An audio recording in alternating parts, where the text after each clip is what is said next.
Shalom, saudara-saudara Bapak Ibu, saudara-saudara yang dikasihi oleh Tuhan. Puji syukur kepada Tuhan karena pada pagi hari ini kembali kita boleh dipertemukan oleh Tuhan di dalam persekutuan ibadah kita pada pagi hari ini. Walaupun dalam keadaan yang seperti ini kita berada di rumah kita masing-masing, namun saya percaya Bapak Ibu bahwa itu tidak mengurangi semangat kita untuk kita datang di hadapan Tuhan, tidak mengurangi sukacita kita untuk kita beribadah di hadapan Tuhan, walaupun di dalam keadaan yang seperti ini. Oleh karena itu, Bapak Ibu Saudara yang dikasihi oleh Tuhan, mari dengan hati yang sungguh-sungguh kita beribadah di dalam roh dan kebenaran, karena itu adalah ibadah kita yang sejati ketika kita datang dengan sungguh-sungguh di hadapan Tuhan, menyerahkan segala hidup kita di hadapan Tuhan. Oleh karena itu, Bapak Ibu Saudara-saudara yang dikasihi oleh Tuhan, mari kita akan memulai ibadah kita pada pagi hari ini dengan kita memuji Tuhan dengan pujian Kumlas nomor 8, Hatiku Beriang Gembira.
Segala puji, syukur, hormat, dan kemuliaan hanya bagi-Mu ya Tuhan, karena Engkau adalah Allah kami yang hidup, Allah yang layak kami puji dan sembah di dalam setiap kehidupan kami anak-anak-Mu. Kami sungguh bersyukur dan berterima kasih kepada-Mu ya Tuhan untuk segala anugerah penyertaan Tuhan yang Tuhan sudah nyatakan di dalam setiap hidup kami ya Tuhan. Dan pada pagi hari ini ya Bapa, kami boleh membawa seluruh hidup kami di hadapan-Mu, membawa seluruh hati kami di hadapan-Mu untuk kami boleh bersama-sama bersekutu memuji memuliakan akan nama-Mu. Ya Bapa di surga, walaupun dalam keadaan yang seperti ini ya Tuhan, di mana Bapa kami boleh berada di rumah kami masing-masing, beribadah di rumah masing-masing, namun kami percaya ya Tuhan bahwa Tuhan hadir di tengah-tengah kami dan memberkati setiap ibadah yang kami lakukan ya Tuhan. Ya Bapa di surga, terima kasih ya Tuhan. Oleh karena itu biarlah Tuhan yang boleh memberkati setiap anak-anak Tuhan yang boleh ada saat ini ya Tuhan. Dan biarlah hidup kami hanya taruh di dalam tangan Tuhan. Dan biarlah melalui ini juga ya Tuhan, sukacita kami tidak hilang ya Tuhan. Biarlah melalui peristiwa seperti ini ya Tuhan, semangat kami untuk datang kepada-Mu tidak menjadi kendor ya Tuhan, tetapi biarlah semakin hari semakin berapi-api untuk selalu datang di hadirat Tuhan, memanggil Engkau sebagai Bapa kami. Ya Bapa di surga, terima kasih ya Tuhan, dan biarlah Tuhan yang boleh berkati akan jalannya ibadah ini, jalannya pemberitaan firman-Mu sebentar ya Tuhan. Dan biarlah hanya Allah saja yang berotoritas di dalam hati kami masing-masing. Terima kasih ya Tuhan, inilah doa ucapan syukur kami. Hanya kami naikkan di dalam satu nama, yaitu Tuhan kami Yesus Kristus, penebus dan juru selamat kami yang hidup. Kami sudah berdoa. Amin. Baik, sekarang kita akan mendengarkan firman Tuhan. Pada hambanya kami persilakan.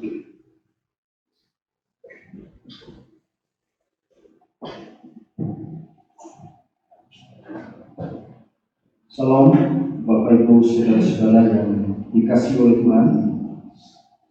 Mari kita membuka firman Tuhan di dalam surat 1 Petrus pasal 1 ayat 3 sampai dengan ayatnya yang kelima. 1 Petrus pasal yang pertama ayat 3 sampai dengan ayat yang kelima. Saya bacakan demikian firman Tuhan. Terpujilah Allah dan Bapa Tuhan kita Yesus Kristus, yang karena rahmat-Nya yang besar telah melahirkan kita kembali oleh kebangkitan Yesus Kristus dari antara orang mati kepada suatu hidup yang penuh pengharapan, untuk menerima suatu bagian yang tidak dapat binasa, yang tidak dapat cemar, dan yang tidak dapat layu, yang tersimpan di surga bagi kamu, yaitu kamu yang dipelihara dalam kekuatan Allah karena imanmu, sementara kamu menantikan keselamatan yang telah tersedia untuk dinyatakan pada zaman akhir. Amin. Mari kita berdoa sekali. Tuhan, terima kasih untuk bagian firman Tuhan yang kami telah baca, dan kami mohon Allah Roh Kudus menolong, membantu kami untuk menerjemahkan, memberikan kami pengertian dan pemahaman, sehingga firman yang kami dengar ini sungguh-sungguh boleh memberkati setiap kami anak-anak-Mu. Melalui firman-Mu kami boleh mengalami pemulihan daripada Tuhan sendiri. Kami mohon biar firman-Mu ini juga boleh menjadi kekuatan, menjadi kuasa di dalam hidup kami.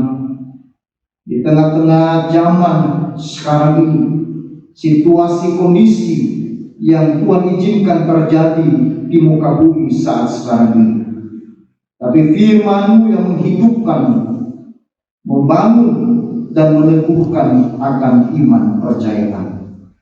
Hamba-Mu yang terbatas ini urapi dan Engkau pakai untuk menyampaikan apa yang menjadi isi hati-Mu kepada kami sekalian. Demi nama Kristus Yesus kami berdoa. Amin. Salam Bapak Ibu saudara-saudara sekalian.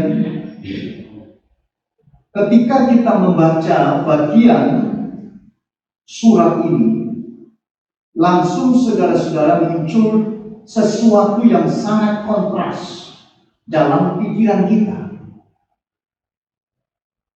Benarkah Petrus yang menulis bagian surat ini? Kenapa kita bertanya seperti itu, saudara-saudara? Karena ketika kita mengingat sang penulis dari surat ini, maka kita akan melihat bagaimana kehidupan seorang Petrus sebelum dia diubahkan oleh Tuhan. Karena sebelum Petrus mengalami kuasa kebangkitan Kristus, Petrus adalah seorang yang menyangkal Tuhan. Dia adalah seorang penakut, seorang pengecut, bahkan seorang pengkhianat kepada Tuhannya yang selama itu bersama-sama dengan dia. Petrus telah hidup bersama dengan Yesus kurang lebih 3,5 tahun lamanya. Segala kenangan yang manis yang seharusnya tidak mudah untuk dilupakan. Pada saat dia bertemu dengan Tuhan di Danau Genesaret, dia memiliki pengalaman yang sangat indah dengan Yesus. Ketika dia bersama dengan temannya waktu itu telah sepanjang malam mencoba mencari dan menangkap ikan.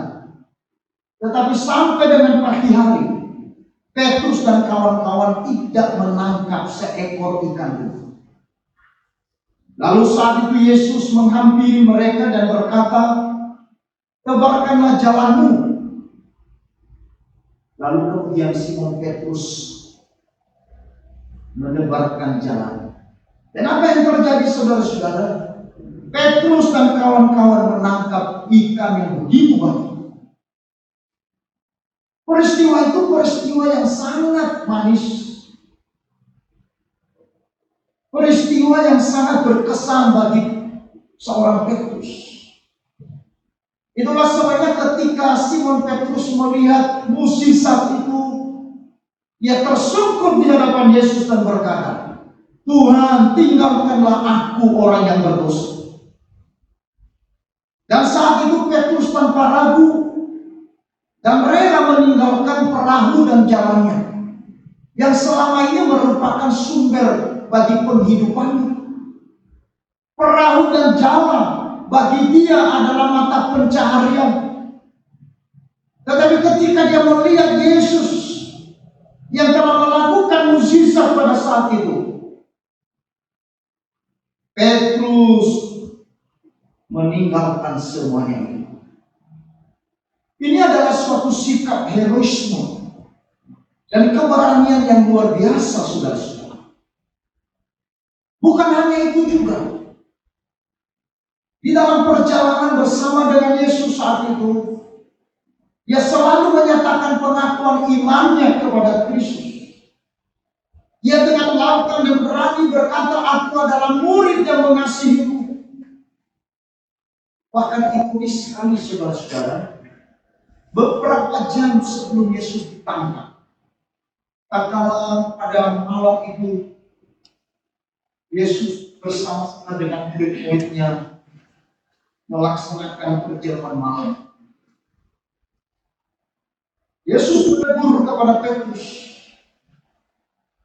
"Petrus, engkau telah dikuasai oleh iblis." Tetapi setelah Petrus berkata di dalam Lukas pasal 22 ayat 33, dia menjawab, Yesus dengan berkata demikian, "Tuhan, aku bersedia masuk penjara dan aku rela mati bersama-sama dengan kamu." Ini luar biasa, saudara. Tetapi anehnya, hanya beberapa jam setelah itu, Petrus telah 3 kali menyangkali Yesus dengan kata, "Aku sungguh tidak mengenal orang." Ini sesuatu yang sangat ironis. Ini bukan peristiwa yang terjadi begitu lama. Beberapa jam sebelumnya dia memberikan pengakuan di hadapan Yesus yang disaksikan oleh para murid-murid yang lain. Dengan berani dia berkata, "Aku rela masuk penjara dan aku rela mati bersama dengan engkau." Tetapi menjelang akhir, dia menyangkali semua apa yang menjadi pernyataan itu.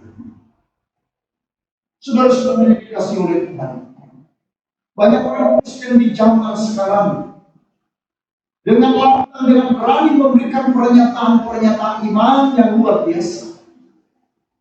Keberanian untuk berbicara kebenaran, tetapi anehnya tidak mampu mengaplikasikan melalui keberanian mereka untuk menyatakan iman percaya mereka kepada dunia. Banyak orang bungkam terhadap Injil Kristus dan menutupinya bagi orang-orang lain. Banyak orang tidak rela meninggalkan zona nyaman untuk pergi memberitakan Injil kepada dunia. Banyak orang berkata, "Tuhan, inilah hidupku, kuserahkan kepadamu. Kayak aku bagi kemuliaan." Tapi putuslah dia. Banyak orang Kristen menyadari bahwa betapa pentingnya mereka harus memberikan pengakuan tentang iman mereka kepada Tuhan. Betapa banyak orang Kristen selalu bernyanyi, "Aku mencintai Yesus, Aku mengasihi Yesus. Tetapi ketika kesukaran hadir, ketika persoalan, ketika kekecewaan, ketika situasi dan kondisi tidak sesuai dengan apa yang diinginkan, maka sering kali memilih iman. Jadi sesuatu yang kontras, saudara-saudara, antara apa yang kita yakini dan percaya dengan apa yang kita lakukan. Itulah sebabnya menjadi sebuah pertanyaan besar bagi kita hari ini. Kalau seorang Petrus adalah seorang penyakit Tuhan, seorang pengecut, seorang pengkhianat, tapi kenapa sekarang Petrus bisa berbicara kepada orang-orang pendatang yang tersebar di Pontus, di Galatia, di Kapadokia, di Asia Kecil, dan Bitinia, dan juga kepada kita orang Kristen yang hidup di zaman ini? Dia berkata bahwa Kristus telah menyelamatkan kita semua yang percaya pada Yesus yang telah mati dan bangkit. Apa yang sudah terjadi dengan Petrus? Bukankah sebelumnya dia adalah seorang penakut? Bukankah sebelumnya dia adalah orang yang menyangkali akan pengenalannya kepada Kristus? Tetapi mengapa justru di dalam bacaan yang kita baca pada pagi hari, Petrus memberikan sebuah kesaksian yang begitu luar biasa kepada kita? Apa yang sudah terjadi di dalam hidup Petrus? Saudara-saudara, Petrus telah dipulihkan hidupnya oleh Tuhan. Petrus telah mengalami pemulihan daripada Tuhan. Yesus yang bangkit itu telah menampakkan dirinya kepada Petrus ada beberapa kali secara personal. Yesus membangun satu percakapan yang begitu intim dengan Petrus. Dan terakhir kali kita melihat itu di dalam Injil Yohanes pasal 21 ayat 15 sampai dengan 24. Yesus melakukan percakapan dengan Petrus untuk memulihkan Petrus dari segala kegagalannya, keterpurukannya, dan keputusasaan karena penyesalan yang begitu dalam dalam hati. Di dalam pasal 12-21 itu saudara-saudara kita melihat rencana yang dimotori oleh seorang Petrus untuk mereka pergi mencari ikan. Ini adalah bagian dari satu sifat dan satu ekspresi dari seorang Petrus yang sedang dikuasai oleh sebuah keputusasaan dan penyesalan. Ia sudah lagi berpikir bahwa dia bisa dipakai Tuhan ke depan. Ia berpikir bahwa misi sudah berhenti. Ia berpikir bahwa dia adalah seorang yang tidak layak di dalam pekerjaan Tuhan. Ia berpikir bahwa dia adalah seorang murid yang terlalu jahat kepada Tuhan. Saudara, tapi dalam percakapan Yesus dengan Petrus, Yesus berkata, "Simon, apakah engkau mengasihi?" Yesus berkata sampai 3 kali yang mengulang kali. Tetapi menarik Bapak itu, di dalam percakapan itu tidak satu kali pun Yesus mengingatkan Simon Petrus terhadap apa yang telah dilakukan sebelumnya. Yesus tidak menjadi seorang polisi atau seorang hakim yang mengorek-orek kegagalan, kejatuhan, atau kesalahan yang telah dilakukan oleh Petrus sebelumnya. Yesus tidak sedang menginterogasi Petrus yang telah jatuh dan gagal. Yesus berkata, "Simon, kau sungguh terlalu." Atau Yesus tidak berkata, "Simon, bukankah aku sudah mengingatkan kamu sebelumnya bahwa engkau akan pasti menyangkal aku?" Kenapa kamu melakukan semua itu?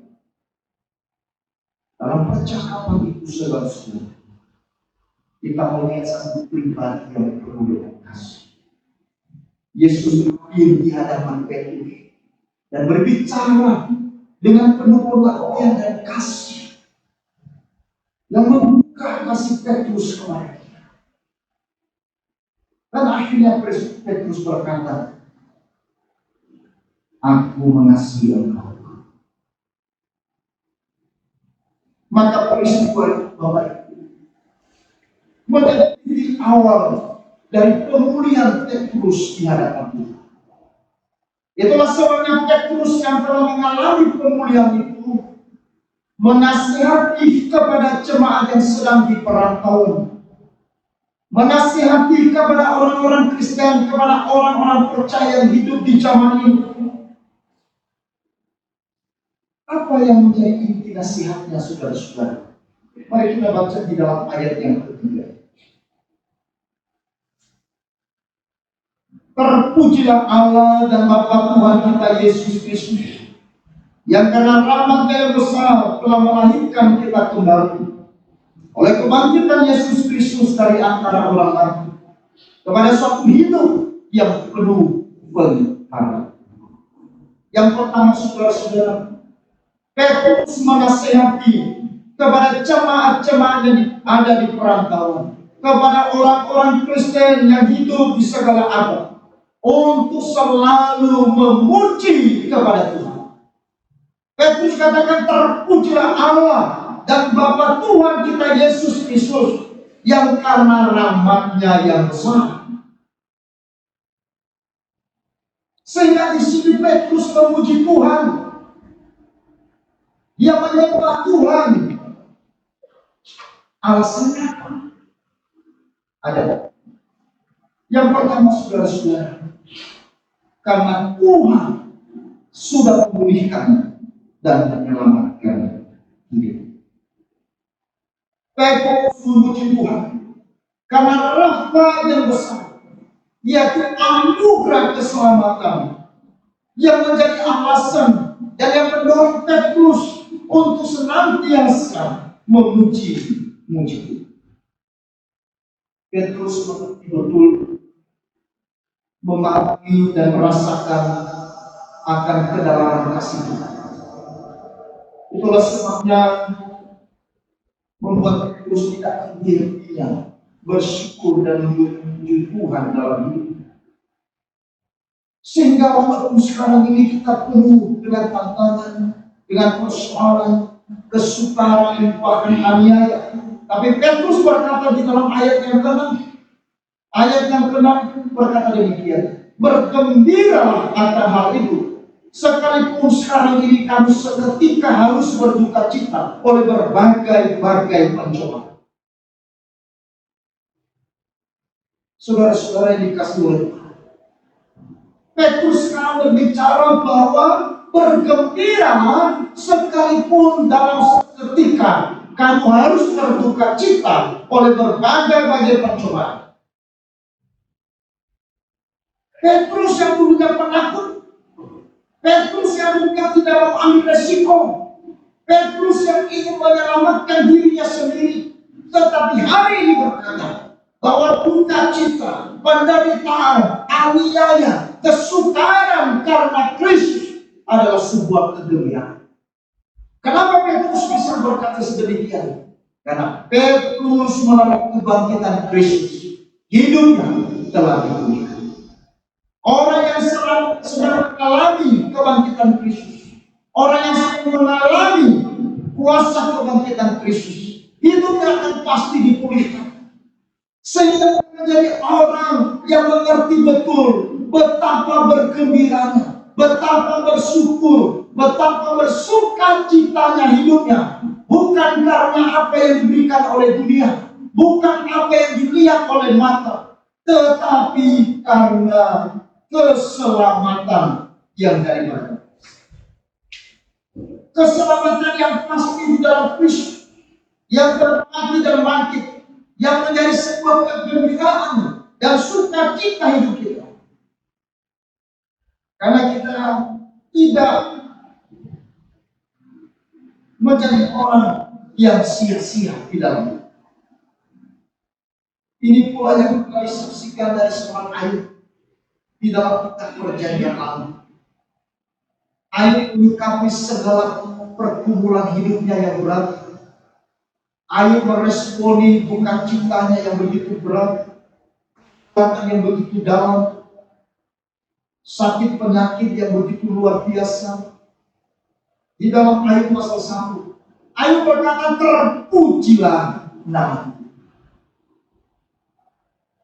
Lalu kemudian di pasal selanjutnya, alasan daripada Ayub berkata, terpujilah namaku, walaupun dia sudah kehilangan segala-galanya dalam hidup, karena Ayub sungguh mengetahui bahwa Tuhan adalah penebus. Dia sungguh percaya bahwa Allah adalah Allah yang hidup, penebusnya yang hidup. Itulah sebabnya Ayub, saudara-saudara, jauh sebelum Kristus datang ke dalam bumi, dia sudah memberikan sebuah pernyataan iman yang begitu dalam, bahwa di dalam situasi dan kondisi apapun, sebagai orang yang mengalami akan kuasa kebangkitan Kristus, maka tidak ada alasan untuk tidak memuji. Ini pula juga yang dikatakan oleh Paulus di dalam Efesus pasal 1 ayat 3. Terpujilah nama Tuhan. Terpujilah nama. Karena rahmat-Nya yang besar, karena berkat-Nya yang besar yang telah dikaruniakan oleh Kristus. Kenapa Paulus berkata terpujilah Tuhan Yesus? Karena Paulus juga menyadari bahwa Kristus dan keselamatan di dalam adalah sesuatu yang sangat berharga. Inilah alasan saudara-saudara, kenapa Petrus berkata dalam ayat yang ketiga, terpujilah nama. Alasan yang kedua, kenapa Petrus mengajak kita untuk memuji Tuhan, yaitu karena di dalam Kristus kita telah memiliki pengharapan abadi. Ayat 3 sampai dengan ayat yang keempat saya bacakan, demikian firman Tuhan. Terpujilah Allah dan Bapa Tuhan kita Yesus Kristus, yang karena rahmat-Nya yang besar telah melahirkan kita kembali oleh kebangkitan Yesus Kristus dari antara orang mati kepada suatu hidup yang penuh pengharapan. Saya ulangi, kepada suatu hidup yang penuh pengharapan. Ayat 4, untuk menerima suatu bagian yang tidak dapat binasa, yang tidak dapat cemara, dan yang tidak dapat layu, yang tersimpan di surga bagi Petrus berkata, terpujilah nama Kristus. Karena dalam Kristus kita telah memiliki pengharapan abadi. Pengharapan yang tidak kosong, pengharapan yang tidak semu atau yang sebaliknya, tetapi sebuah pengharapan yang pasti dan ada. Saudara, pengharapan inilah yang telah menguasai hati Petrus, yang dulunya seorang yang sangat kecewa dan putus asa. Pengharapan ini juga yang menggerakkan seluruh hidupnya untuk dipersembahkan bagi kemuliaan Tuhan. Pengharapan ini yang juga merupakan sebuah kekuatan bagi Petrus untuk melangkah maju di dalam imannya kepada Kristus sampai di akhir. Pengharapan ini juga yang memberikan keberanian yang betul-betul kepada Petrus untuk memberitakan tentang Kristus yang sudah mati dan mati. Di dalam kisah para rasul kita melihat tatkala Petrus berkhotbah kepada seluruh pemuka-pemuka agama, Dan waktu itu pemuka-pemuka agama melarang dia untuk memberitakan tentang Yesus yang mati dan bangkit. Tetapi saudara-saudara, kemudian setelah itu Petrus lagi berkhotbah dan dia berkata apa? Tidak ada keselamatan di dalam kolong langit ini selain di dalam nama Yesus. Jadi tidak ada yang bisa menghalangi Petrus.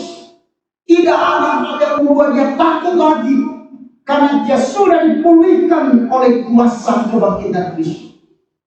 Pemulihan yang terjadi di dalam hidup Petrus membuat dia menjadi orang yang fokus, memandang terus kepada kemuliaan Allah. Tidak lagi menghiraukan hal-hal yang ada di dalam dunia yang sekarang ini.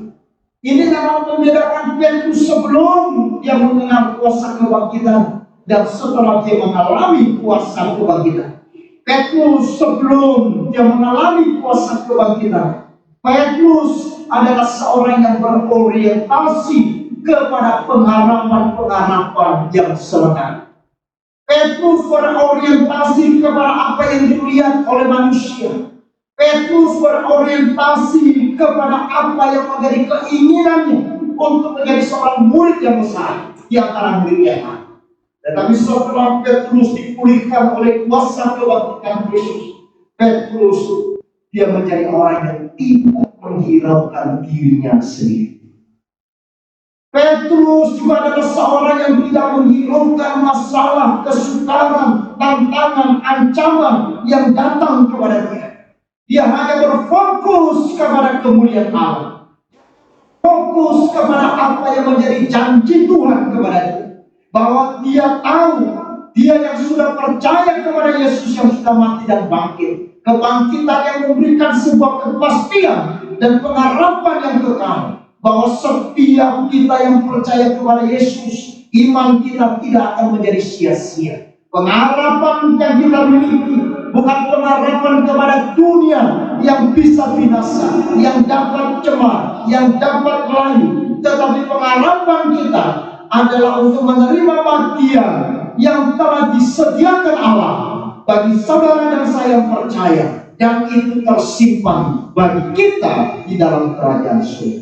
Saudara-saudara, itulah sebabnya saudara, di dalam perjalanan hidup kita di dunia ini ada banyak hal-hal yang mencoba menarik perhatian kita, mencoba mengalihkan fokus hidup kita, mencoba mengganggu perjalanan dan langkah iman kita, mencoba menghalangi untuk kita melayani Tuhan, mencoba untuk menghilangkan konsentrasi kita untuk memberitakan Injil. Ada banyak suara-suara yang melemahkan iman kita. Ada banyak suara-suara yang membuat kita menjadi pesimis. Ada banyak suara-suara di dunia ini yang membuat kita menjadi takut. Saudara-saudaraku yang kekasih dalam Tuhan, memang di hari ini kita sedang dilanda oleh corona.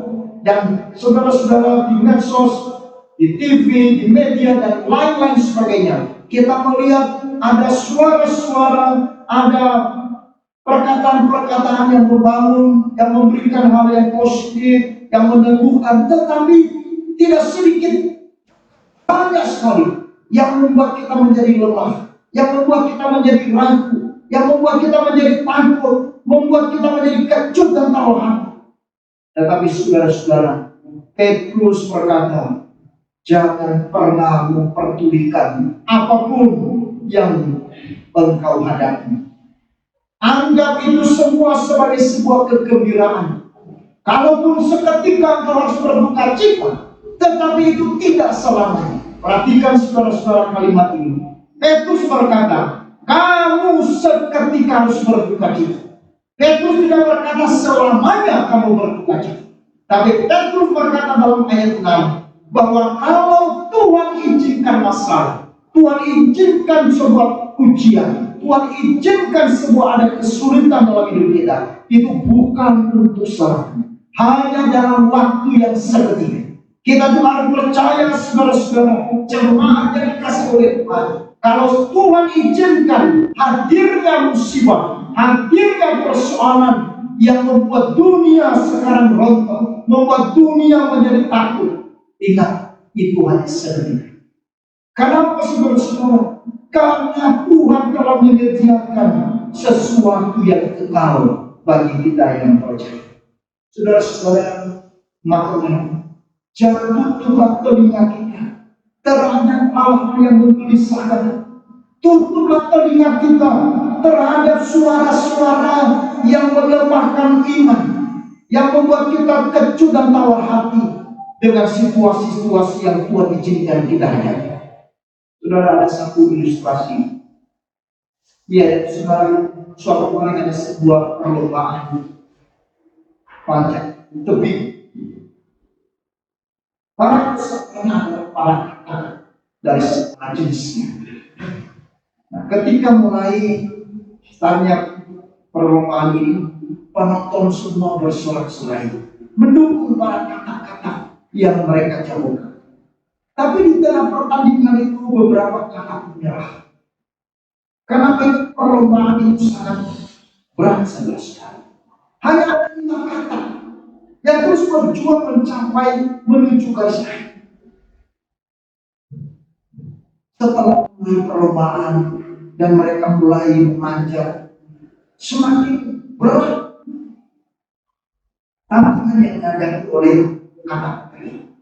Tetapi para penonton mereka terus memberikan dukungan. Ayo kamu bisa, ayo kamu bisa.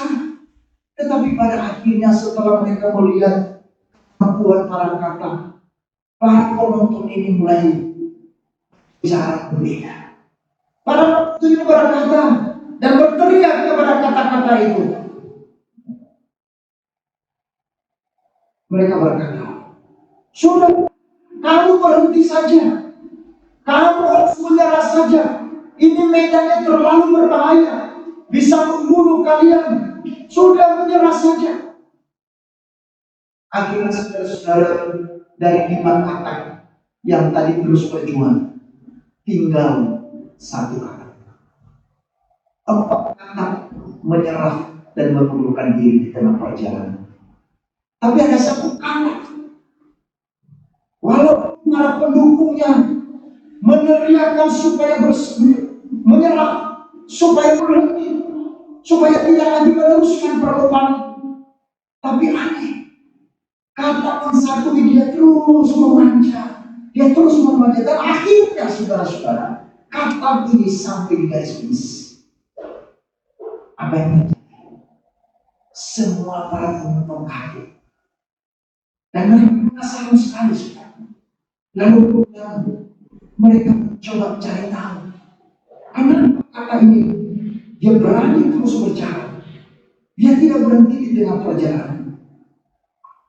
Lalu kemudian setelah jawaban yang mereka dapatkan, ternyata kata yang satu ini adalah kata yang tuli. Dia tuli, sehingga pada waktu para penonton berteriak dan menyerukan untuk berhenti dan menyerah karena ada medan-medan yang sulit yang akan membunuhnya, yang akan membahayakan nyawanya, dia tidak lengah karena dia tuli. Saudara-saudara, itulah sebabnya di dalam bagian ini Tuhan mengingatkan kepada kita untuk kita belajar juga seperti seorang kakak yang tuli. Kadang-kadang kita harus perlu seperti seekor kakak yang tuli terhadap suara-suara yang tidak membangun, suara-suara yang melemahkan iman, kepada berita-berita yang menggoncangkan dan meragukan iman. Tapi mari kita buka telinga kita dengan lebar-lebar kepada apa yang firman Tuhan katakan. Kita harus buka telinga kita kepada suara Tuhan yang sesungguhnya. Jangan kita buka telinga kita lebar-lebar kepada gosip, kepada omong yang, kepada tahayul, kepada cerita-cerita, dongeng-dongeng, atau hal-hal yang tidak membangun, yang berdasarkan kepada prinsip dan kebenaran firman Tuhan. Kita harus tutup telinga kita terhadap sesuatu yang bukan kebenaran, tetapi kita harus membuka telinga kita kepada sebuah kebenaran. Petrus setelah dipulihkan oleh Tuhan, dia menjadi orang yang tutup telinga terhadap suara-suara yang menentang kebenaran. Dia menutup telinga terhadap suara-suara yang membuat dia takut lagi. Dia menutup telinganya terhadap orang-orang yang mengancam dia. Dan dia membuka telinganya lebar-lebar kepada suara Tuhan, kepada firman Allah, untuk terus dia sampai pada garis akhir. Dan akhirnya saudara-saudara, Petrus dalam hidupnya memenangkan sebuah perlombaan. Petrus akhirnya menjadi sebuah teladan iman bagi gereja sampai dengan hari ini. Petrus menjadi orang yang menjadi teladan bagi orang-orang Kristen di zaman itu, bahkan sampai zaman sekarang. Saudara-saudara, maka kalau mungkin kita seperti Petrus, yang mungkin selama ini kita ragu-ragu, kita takut, kita kurang percaya, atau kadang-kadang kita tidak berani mengakui iman kita di hadapan orang, atau kadang-kadang kita menyangkali akan iman yang kita miliki, keyakinan yang kita miliki. Mari kita bertemu dengan Yesus yang baru. Kita harus mengalami kebangkitan terus, karena melalui kebangkitan Kristus hidup kita akan dipulihkan. Dan kalau hidup kita sudah dipulihkan, maka kita akan menjadi orang-orang yang dipakai oleh saudara-saudara yang kekasih dalam Tuhan. Kebangkitan Kristus menjadi fajar, pengharapan bagi kita yang percaya. Kebangkitan Kristus menjadi sumber kekuatan dan pengukuran yang mampu memberikan kehangatan, kekuatan dalam menjalani beratnya kehidupan kita, sehingga kita dapat mengecap kebaikan Tuhan, keindahan, kedalaman kasih Tuhan yang mengandung janji, sekalipun kita sedang di dalam pergumulan dan persoalan. Kebangkitan Kristus yang telah memulihkan kita adalah merupakan sebuah dasar pengharapan kita kepada suatu hidup yang kekal bersama dengan Kristus. Pertanyaannya, saudara-saudara, sudahkah kebangkitan Kristus memulihkan hidup saudara dan saya? Sudahkah kebangkitan Kristus memulihkan paradigma kita, perspektif hidup kita, mengubah kita? Mari kita belajar seperti seorang Petrus yang dulunya orang menyangkal Tuhan, tapi melalui kebangkitan Kristus hidupnya dipulihkan oleh Tuhan. Untuk apa? Untuk melakukan apa yang berkenan Tuhan. Untuk hidup kita dipakai menjadi alat bagi keselamatan bagi semua orang. Hidup yang dipakai menjadi saluran berkat bagi banyak orang. Maka saudara dipulihkan oleh Tuhan, datang kepada Yesus yang telah bangkit dan Yesus yang telah bangkit.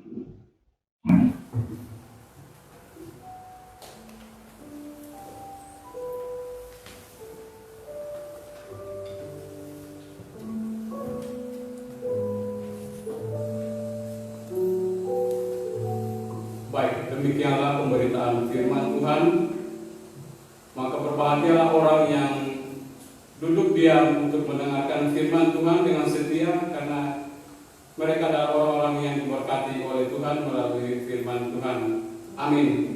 Bapak Ibu Saudara yang dikasihi oleh Tuhan, mari kita kembali akan memuji Tuhan dengan pujian Undas nomor 306, Kuserahkan Kepadamu.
Ya Bapa yang di surga, kepadamu ya Tuhan Yesus, Allah kami yang hidup, kami menyerahkan seluruh hidup kami untuk Engkau pulihkan, Engkau pakai menjadi alat bagi kemuliaan. Sama seperti Engkau memulihkan seorang Petrus, demikian juga saat ini Engkau mampu memulihkan setiap kami. Tuhan, terima kasih untuk firman yang kami sudah dengar. Roh Kudus, Engkau yang akan memperdalam firman yang kami dengar ini di dalam hati kami, sehingga kami yang mendengarkan sabda firman ini, kami boleh bertumbuh dan berbuah-buah bagi kemuliaan Tuhan. Kami juga berdoa khususnya bagi seluruh jemaat-Mu Gereja Yesus Bali di dalam menghadapi masalah kesulitan, musibah yang terjadi saat sekarang ini di muka bumi dan khususnya di Indonesia. Kami percaya bahwa Tuhan tidak pernah meninggalkan kami semua. Ketika Tuhan izinkan permasalahan pergumulan itu ada, Engkau juga yang berjanji memberi kami kekuatan untuk menghadapi dan melewatinya. Oleh karena itu kami berdoa, berikan kami Tuhan kekuatan iman. Berikan kami hati yang terus memiliki pengharapan yang pasti kepada Kristus. Jangan biarkan kami menjadi takut dan gentar karena situasi yang terjadi sekarang ini. Tapi ajarlah kami seperti apa yang kami dengar dari firman, bahwa walaupun dalam seketika ini kami berduka cita, kami merasa sedih, kami susah, tetapi pengharapan kami di dalam Kristus yang membuat kami tetap bergembira dan bersuka cita di dalam kami menjalani hidup.